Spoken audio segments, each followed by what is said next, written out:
Hello everyone, this is Colleen Lemma, Starseed Astrologer and Spiritual Messenger from SacredSoulEmpowerment.com. Here to do your weekly intuitive reading for Monday, February 15th through Sunday, February 21st, 2021. For this week's weekly reading, we'll be using the Animal Wise Tarot deck by Ted Andrews for the main message for everyone. And your special message card this week, depending on your stone of choice, will be coming from the Angels and Ancestors deck by Kyle Gray. I want to say a big thank you, first of all, to everyone who has supported me throughout the years, watching my weekly and monthly intuitive readings, for sharing and subscribing and commenting. I thank you all so much. And please be sure to check out my new website. It's actually just been updated through this Mercury retrograde, and there's still changes to be made, but there's products being added and services being changed up, and it's getting a fresh new look. So I'm very excited about that and some of the new products that are to come. So please stay tuned for all of that wonderful new stuff that's coming in. So let's go ahead and start with this reading by taking a look at your stones of choice this week.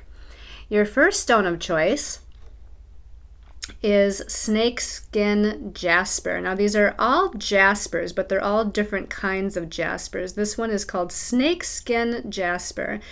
And the snakeskin jasper is protective and calming. It guards against negativity. It shields from psychic attack energies. And it's known as the supreme nurturer. Okay. Your second stone of choice is ocean jasper. And ocean jasper helps to relieve stress and tension. It uplifts the relaxation energies. It instills happiness by releasing negative lower vibrational energies. And it just has that overall feeling, again, of that peace, sort of like the ocean.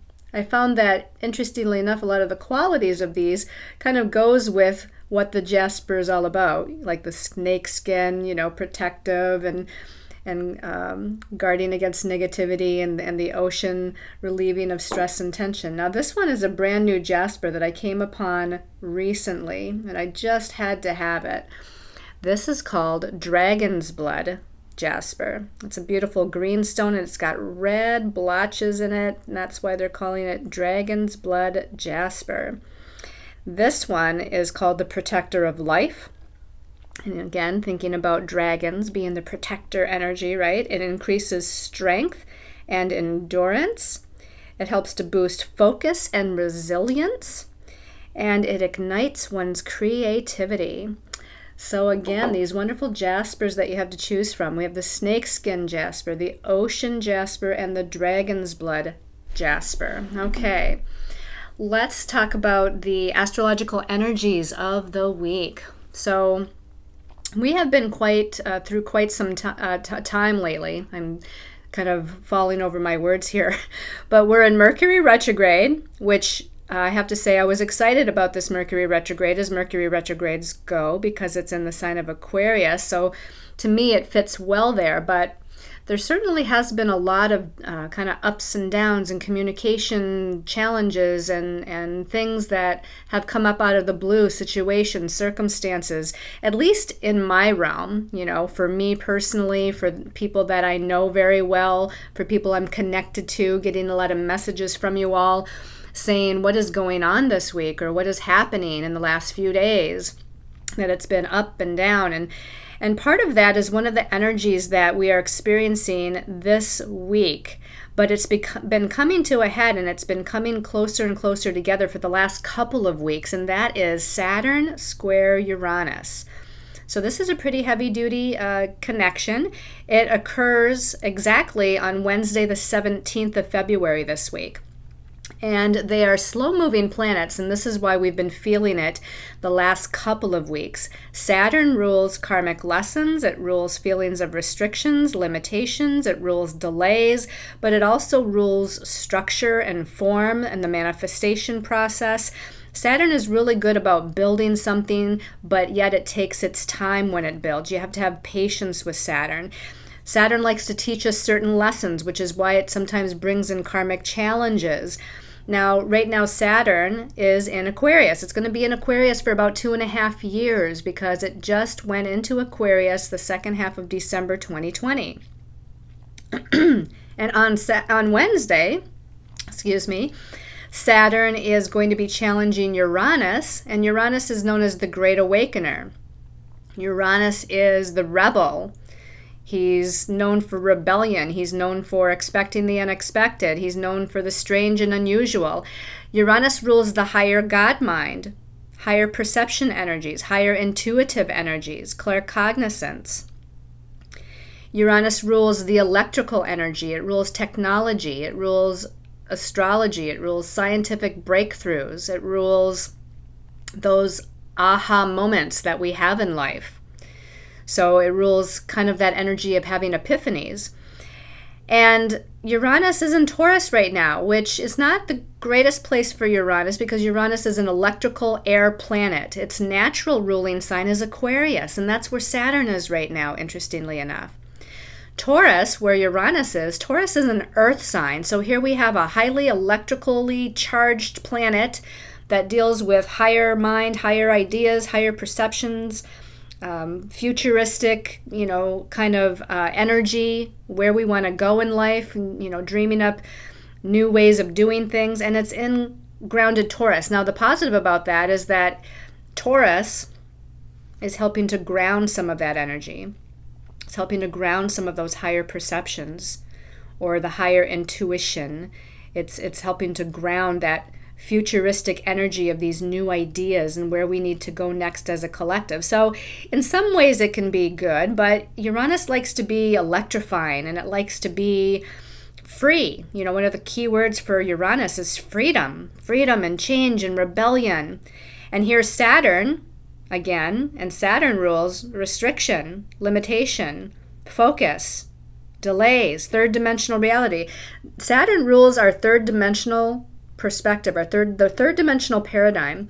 Uranus rules the higher energies, the fifth dimensional paradigm, where we want to go for the future. And with Saturn and Uranus coming together in what we call a square aspect, a challenging square aspect, I feel like this is about the paradigm shift. I feel like we've been feeling these energies for the last couple of weeks as Saturn is coming closer together with Uranus.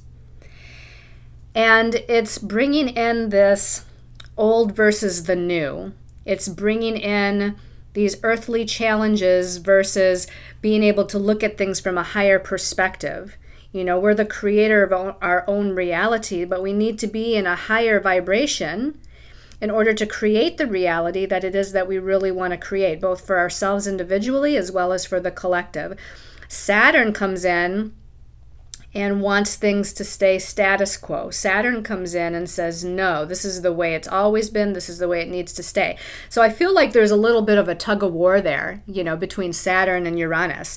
The old way, the new way, third dimension versus fifth dimension, challenges of Saturn, the lessons of Saturn, the karma of Saturn versus Uranus saying, no, there's a new, higher, better, more evolved way to be, to look at things, to perceive things, to experience things. Let's set ourselves free, key word of Uranus, let's set ourselves free of this old paradigm of energy, which is Saturn.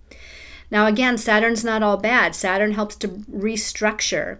And because Saturn is in Aquarius, which is Uranus's natural ruling sign, Saturn is helping, in a sense, to restructure us into the new energies because it is in Aquarius. However, because these two right now are coming to a head and have been for a couple of weeks, I think that that's why a lot of us have been feeling a little bit of shakeup, a little bit of up and down, a little bit of challenge, and a little bit of that idea of what's going on right now. On Thursday the 18th, the sun is moving into Pisces. So the sun spends approximately a month in each sign of the zodiac, and this is the time of the year that the sun will move into Pisces every year. So on the 18th, the sun shifts out of Aquarius, And we've had, before then, before the 18th, we've had 5 planets in Aquarius. The Sun, Mercury, Venus, Jupiter, and Saturn. Now the Sun is moving out of Aquarius, leaving only 4 planets in Aquarius. And as the Sun moves into Pisces, we shift the energy now to things that are more spiritual. It's more about unconditional love, compassion, selfless service to humanity. It's more about our dreams, both literal and figuratively. It's more about being artistic and creative and tuning into our intuitive abilities and our healing abilities. And it's more about going with the flow. It's more about using our imagination and being creative. And it's more about trust and faith. A lot of that Aquarius energy is more about, okay, let's come up with a new idea and let's implement this new idea. Now that the Sun is moving into Pisces, of course, we still have 4 other planets in Aquarius, but the Sun moving into Pisces says, okay, let's use our creative imagination a little bit. Let's trust and have faith, go with the flow, allow things to unfold in divine timing, as they will and as they should. On the 19th, Venus, which is one of the planets still in Aquarius, is challenging Mars in Taurus. Okay, so Venus is about love, relationships, partnerships. She also rules money, finances, our personal resources. She rules our values and our self-value. She's in Aquarius right now, so the Divine Feminine is all about freedom and independence, being in Aquarius.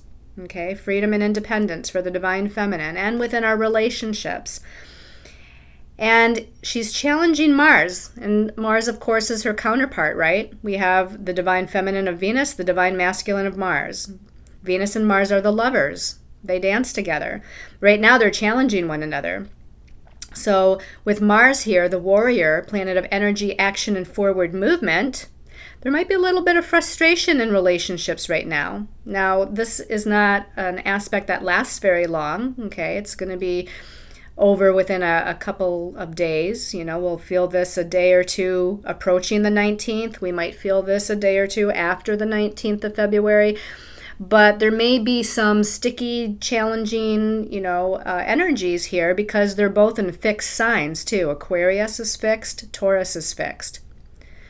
And when we're talking about the fixed signs, they're stubborn and they don't want to give in and they don't want to budge. So whatever the ideas and perceptions of Venus is right now, being in air sign Aquarius, Mars also is going to be just as stubborn, digging in his heels in earth sign Taurus.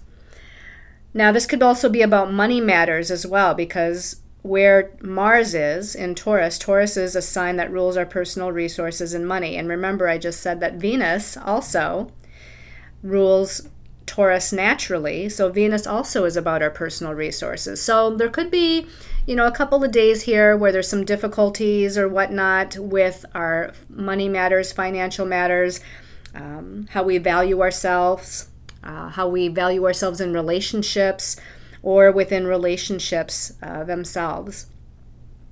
And I want to say also perhaps with new ideas, with Venus in Aquarius, she's going to be very idea-oriented and very communicative. So again, communication and our own thoughts and perceptions might be a little challenged as well. And of course, this leads us up to the next day, on Saturday the 20th, where Mercury, the planet that does rule our thoughts, perceptions, and communications, is turning back to direct motion at 11 degrees of Aquarius.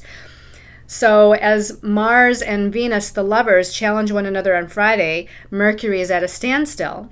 Mercury is at a standstill, getting ready to turn back to direct motion. Now, turning back to direct motion, this is going to be good because communication matters where there's been miscommunication or where there's been misunderstandings or where we haven't been able to get our mind wrapped around a particular idea or thought or perception, or if there's been delays with moving forward with our new dreams or new goals or new ideas, or if there's been technology difficulties, because Aquarius does rule technology, phones, computers, anything else that's technologically related.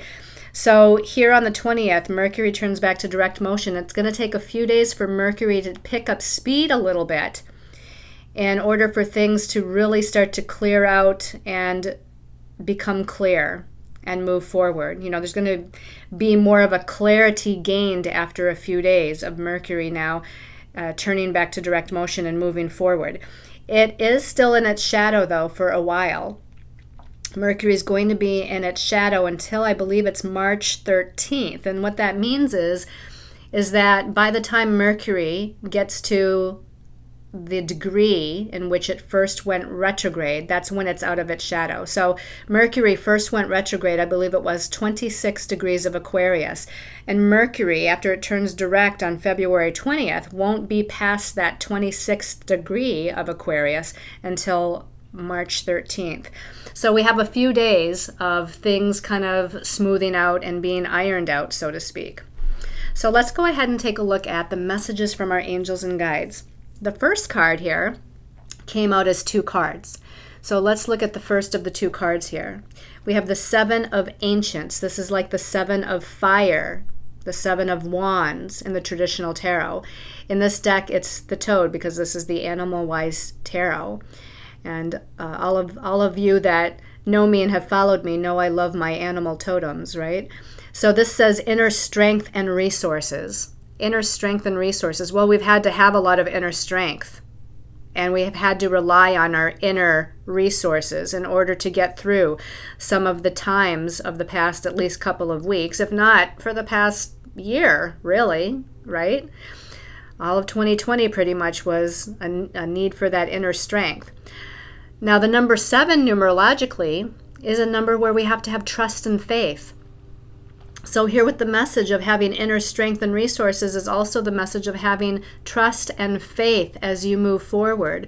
The Wands, or the fire suit, is about creativity or creative action. It's energy and movement. But the number 7 is a number in numerology that deals with self-reflection and turning within, going inwards.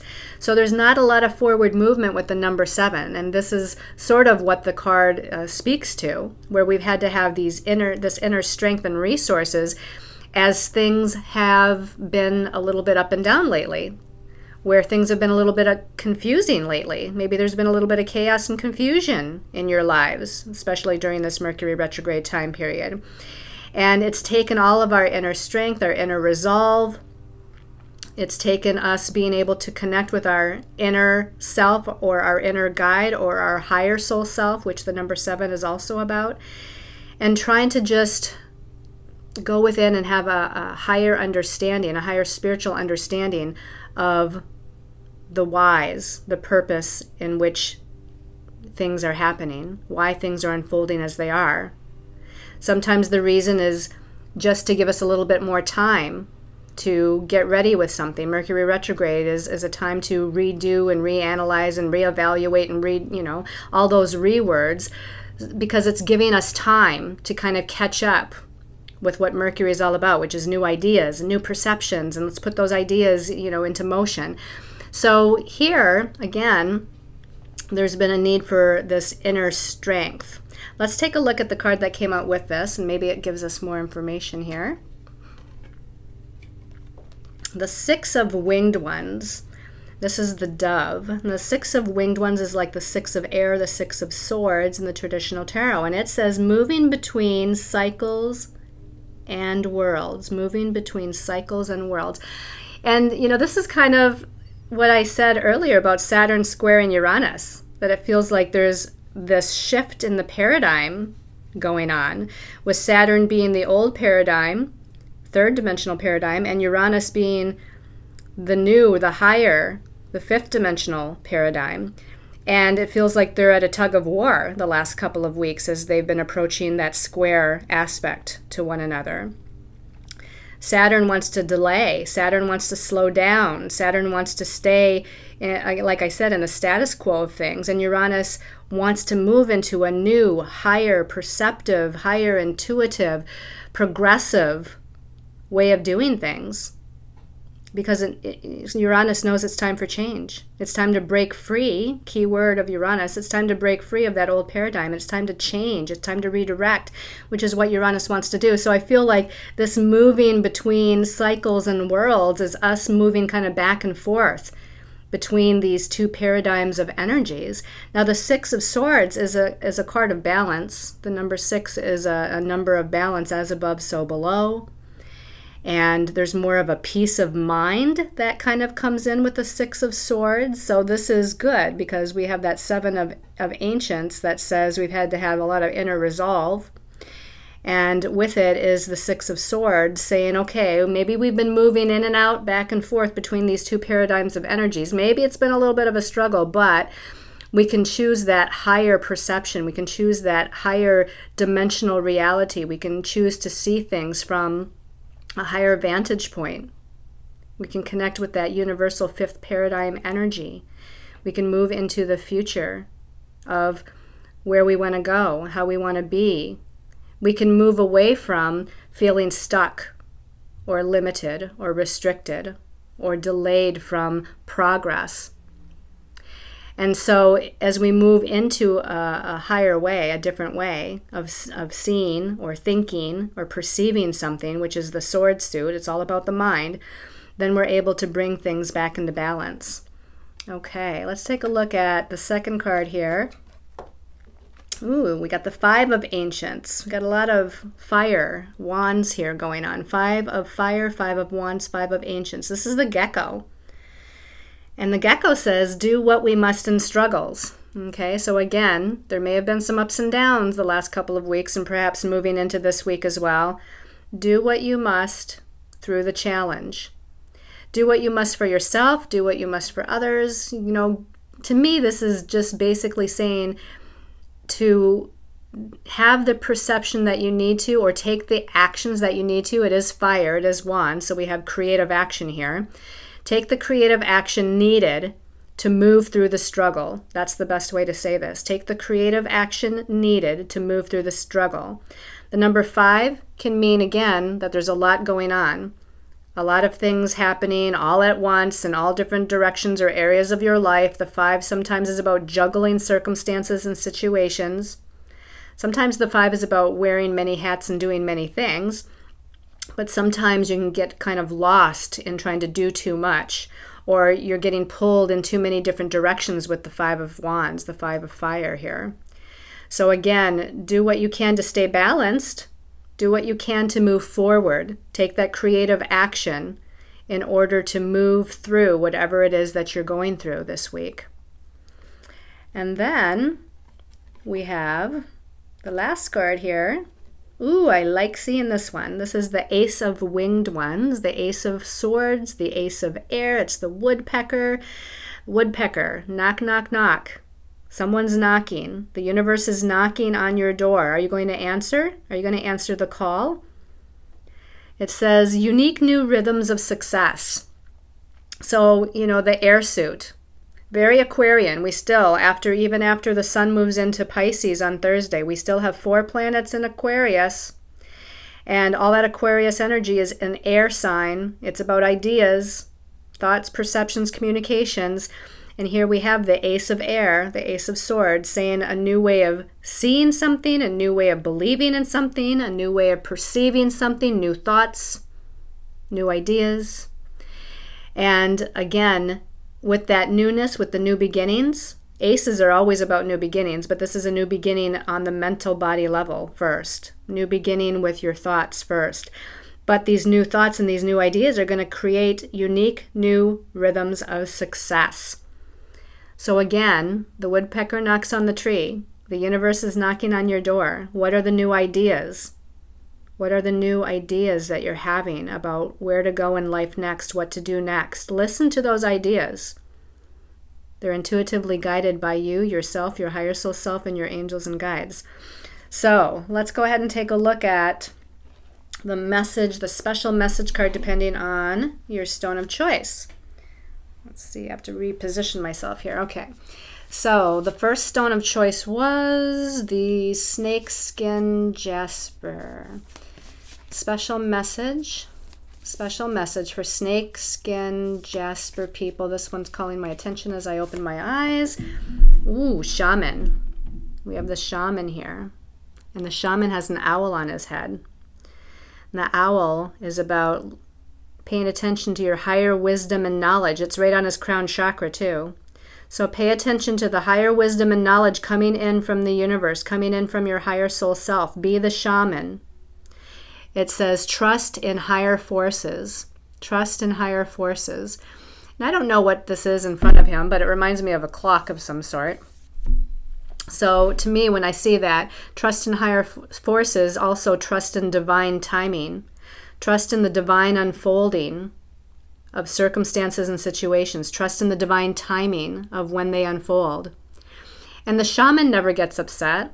The shaman believes and trusts in the universe. The shaman believes and trusts that all is well and all is unfolding exactly as it should and in the timing that it should. So again, use the knowledge and wisdom of the owl. And that owl has its wings spread out, right? So the crown chakra, it's like open your crown chakra to receive the higher guidance of the universe. Open your crown chakra to let a download of information or a download of even healing energy to enter in and through you. Allow that owl medicine to lead you and guide you to where you need to go in this week. Okay, great card. And then for those of you that chose the Ocean Jasper special message. Special message for Ocean Jasper. This one's calling my attention here. And we have Shield Maiden. Shield Maiden. And she almost reminds me of Archangel Michael, right? She's got a sword in one hand and a shield in the other hand. So this is the divine feminine, like almost like Archangel Michael, or as we might want to call him, Archangel Michael. But this is the divine feminine of that. And it says, make plans and focus. Make plans and focus. She looks like a warrior, but she's not quite in warrior stance. She's kind of in more of a peaceful stance right now.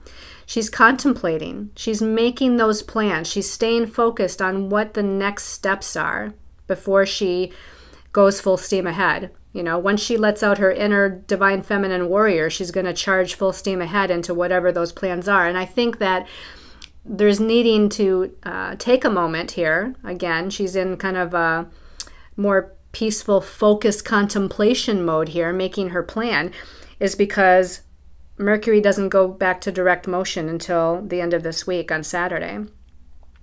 And when you initiate something new, if you're initiating something brand new, it's best to wait until Mercury goes direct. It's good to do the research and make the plans during a Mercury retrograde. But to actually initiate, I would say wait till Mercury goes direct, and even until it's out of its shadow if you can. So if you can wait until after March 13th to initiate something, then great. If it needs to be sooner than that, try to give Mercury at least until the end of February to pick up speed a little bit, because he right now is sort of at a dead stop. He's sort of at a standstill and not moving.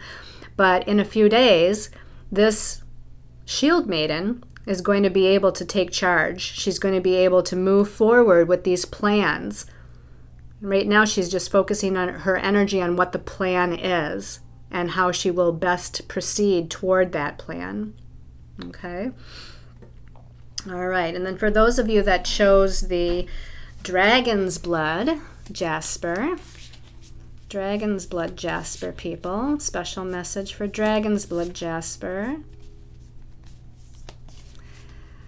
Okay, I'm having a conundrum here. Okay, we're going to keep shuffling because I had like 2 cards and then I felt 3 cards. It's like, okay, we can't have that many cards for Dragon's Blood. Dragon's Blood Jasper, I'm going to close my eyes. We're going to shuffle a little bit more. Divine Truth and Divine Truth only. Lead me to the right card for Dragon's Blood people. This one in the middle. They're saying this one in the middle. Trader. It says exchange energy to create abundance. Exchange energy to create abundance. Now, this is very Aquarian too, because the Aquarian mindset is getting together with groups of like-minded people, coming together with those with a common vision, a common goal as a collective, So this is, a group of 3 or more people is a group. So as we come together, we share our ideas, we share our resources. Everybody has different gifts, talents, and abilities, and we come together in those groups in the Aquarian mindset to share that energy, because we're not all the same. We're all unique. Aquarius says we're all unique. We all have unique gifts and talents. We're here to well, let's use the word trade. We're here to trade our energies, our gifts, our talents, and abilities for someone else's. So I can do something for you, you can do something for me. If we get together in a group, we're working on a project together, you're good at this, I'm good at that, someone else is good at something else. So this is all about using the energies collectively in order to bring about a positive goal, to manifest something positive. Exchange energy to create abundance. So this, the Aquarian energy really says it's about the group, right? It's what's best for the group, not just what's best for the one. This is not a time of, there is a time for individuality, right? We all are always unique individuals. But this is a time to come together as a humanity. This is a time to come together as a group, as a collective, with a goal in mind to help each other, support each other, love each other, change the world, help the planet, help Earth Mother Gaia. And if we come together in groups of 3 or more, we're better able to do that because we're combining our energies. When we combine energies with each other, our energies become stronger to move towards the goal or the solution that we want to. So this is your message for this week and perhaps even beyond. So if you've been thinking about reaching out to a few people or reaching out to a new group and wanting to be a part of it, or wanting to start a new project with a few other people. This can even just be within your family or with a group of friends. It doesn't have to be anything, huge. But there's others out there that do want to do something huge for the collective and the planet. And so whatever it is, whoever it is, whatever the scale is, doesn't matter. But this is about sharing your energies with one another. All right, everyone. Thank you so much for watching, sharing, commenting, subscribing. I really appreciate it. And I have a new Google review page. I'm really excited because the more Google reviews I get, the more I can help and reach out to other people with things like this, how I help with giving and sharing this information and with my Facebook posts. So if you would like to leave me a Google review so that I can help and reach more people, assist others that are on the path as well to find me, then I would really appreciate that. You can find that at the link below this video. I'll leave that in the space of the description of the video. I'll leave that link. So thank you so much for all of you that have supported me through words and thoughts and actions and healing energy. I really appreciate each and every one of you. My business is growing and I feel a lot of gratitude. I feel very grateful and thankful for what's been occurring over the last few years. I can't say that it wasn't challenging at times because it certainly was and certainly still is. I still go through all the same energies that you all go through. But with each other's support, we can all get through anything. So thank you to those of you that have assisted me through your thoughts and actions and words and statements and comments and reaching out to me. Again, I send you all lots of love and light and many, many blessings until we connect again. Namaste.